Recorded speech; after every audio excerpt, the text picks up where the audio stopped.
In this brief video I want to talk about the 4 campaigns that were led by Prince Drusus against the Germanic tribes from 12 BC until 9 BC. Drusus was of course the brother of Tiberius, who succeeded Augustus, the father of Claudius, the late emperor, and the father of Prince Germanicus.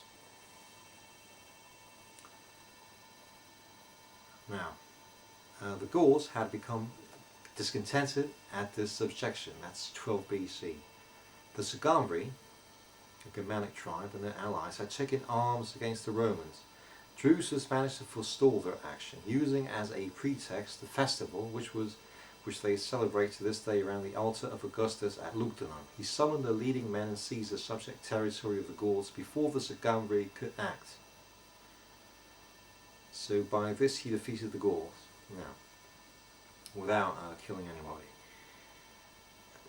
Now, after this he waited for the latter to cross the Rhine. That's the Sugambri, the allies, Germanic allies of the Gauls, and then he drove them back, he defeated them. Next he crossed the river, he entered the territory of the Usipetes, he passed along the island of the Batavi, and from there marched southward parallel with the Rhine to the territory of the Sugambri, most of which he laid waste, so he defeated the Sugambri as well. He then sailed northward down the Rhine to the ocean, secured the alliance of the Frisians, he crossed the lake and invaded the territory of the Haki.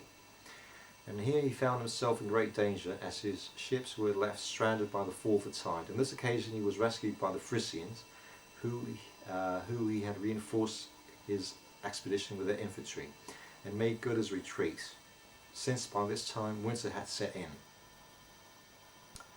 And Drusus was a praetor at the time. Now 11 BC, as soon as spring arrived, he set out at once for the war. He crossed the Rhine and subdued the Usipetes. He built a bridge over the Lupia. He entered the territory of the Sugambri and marched through it into the country of the Cheruski as far as the river Visulgis. He was able to advance thus far because the Sugambri had fallen out with the Hatti, the only tribe of their neighbours which had refused to fight on their side, and had mobilized their whole population to attack the latter. So Drusus, seeing his opportunity, passed through the territory unnoticed. He would have gone further and crossed the Visulgis, but was prevented both by his inability to obtain provisions and by the onset of winter. So he halted his advance, and he began to retire. But the enemy harassed him with ambushes through his march. And once they trapped him in a narrow pass and came near to overwhelming his army, indeed they would have annihilated had not the tribesmen felt seized with contempt for the Romans, regarding them as already captured and only waiting for the finishing stroke. This led them to abandon the formation, and when they came close quarters, brought about their defeat. Well, after this reverse, they no longer showed much confidence, but merely skirmished with the Romans for a distance, and took care to come no closer. This emboldened Drusus to look down upon the enemy in his turn. He built 2 fortresses against them, one at the junction of the rivers Lupia and the Iliso, and the other fort was on the Rhine near the territory of the Hatti. So Drusus returns and he gets all these awards, triumphs.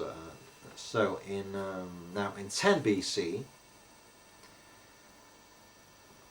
the Germans, especially the tribes of the Hatti, were in some cases harassed and others reduced to submission by Drusus. The Hatti, it seemed, had quitted the lands of the Romans and had given them to live in, and had migrated to join the Sugambri. So he defeats the Hatti and he turns back. That's 10 BC. Now in 9 BC,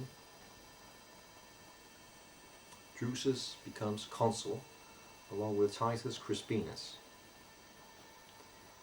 and various portents which were by no means auspicious for the former were witnessed.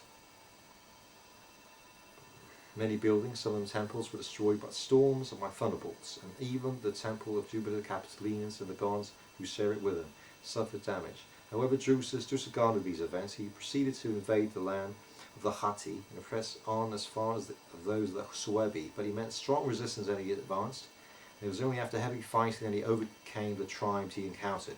From here he marched onto the territory of the Cheruski, crossed the river Visurgis, and advanced as far as the Albis, pillaging everywhere he went. The Albis rises in the Vandalic mountains and flows out by them, a great river. So Drusus set out to cross it, but failed in the attempt. Then he set up trophies and retired. So this was because a woman of superhuman stature met him and said, "Whither are you bound in such haste, and citable Drusus? It is not your destiny to look upon these lands. Take your leave now, for the end of your labours and your life is already at hand." It is a matter for amazement that such a voice as this should come to any man from the divine power, and yet I cannot disbelieve this account, for Drusus immediately left the place, and he was returning with all speed, fell victim to some disease, and died before he reached the Rhine.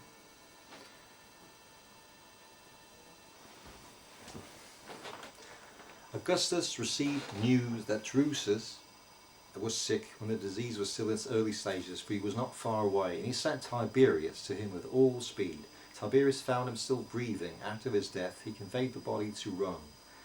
He had it carried by centurions and military tribunes in the first stage of the journey as far as the Roman army winter quarters. And then they took it. They laid it out at the state of the Forum. 2 funeral orations were pronounced over it. Tiberius delivered a eulogy in the Forum. Augustus won the Circus Flaminius. The body was carried to the Campus Martius by the knights. Both whom it was then consigned to the flames, and the ashes were laid on the tomb of Augustus. The title of Germanicus was conferred upon Drusus and his 2 sons, Claudius and Germanicus, and he was further honoured by the erection of statues, an arch, and a cenotaph on the bank of the Rhine itself. At 9 BC, he died as a consul, and of course Tiberius, his brother, and Germanicus, his son, would take over the war against the Germanic tribes, and we'll talk about that in another video, of course.